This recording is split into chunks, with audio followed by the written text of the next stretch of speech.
नमस्कार, एक बार फिर से स्वागत है आपका भारत न्यूज में और मैं हूं आपके साथ एनम फातिमा। कनकलता बरुआ उन वीरांगनाओं में से है जिन्होंने मात्र 17 वर्ष की उम्र में ही देश के लिए बलिदान दे दिया था।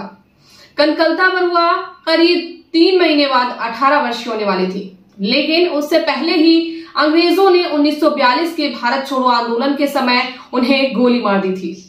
ये बात तब की है जब भारत छोड़ो आंदोलन के दौरान एक गुप्त सभा में 20 सितंबर 1942 को तेजपुर की कचहरी पर तिरंगा फहराने का निर्णय लिया गया था। कनकलता की उम्र उस समय 17 साल की थी। उस उम्र में उन्होंने सब कुछ छोड़ आजादी को अधिक महत्वपूर्ण माना।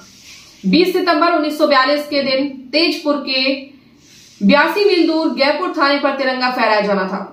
सुबह सुबह कनकलता वहां पहुंची तो गैपुर थाने की ओर चारों दिशाओं से जुलूस उमड़ पड़ा था। उस आत्म बलिदानी जत्थे में सभी युवक और युवतियां थी।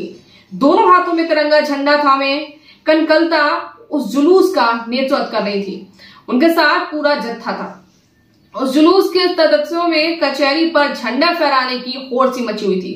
थाना प्रभारी ने कहा कि 1 इंच भी आगे बढ़े तो गोलियों से उड़ा दिए जाओगे। कनकलता जैसे ही तिरंगा लेकर आगे बढ़ी, वैसे ही जुलूस पर गोलियों की बौछार कर दी गई। पहली गोली कनकलता की छाती पर लगी, जिसे बोगी कछारी नाम के सिपाही ने चलाई थी। दूसरी गोली मुकंद कालूती को लगी, जिसकी तत्काल मृत्यु हो गई। इन दोनों की मृत्यु के बाद भी गोलियां चलती रही।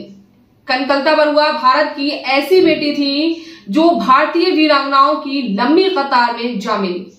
मात्र 17 वर्षीय कनकलता अन्य बलिदानी वीरांगनाओं में से उम्र में छोटे भले ही रही हो, लेकिन त्याग व बलिदान में उनका कद किसी से कम नहीं।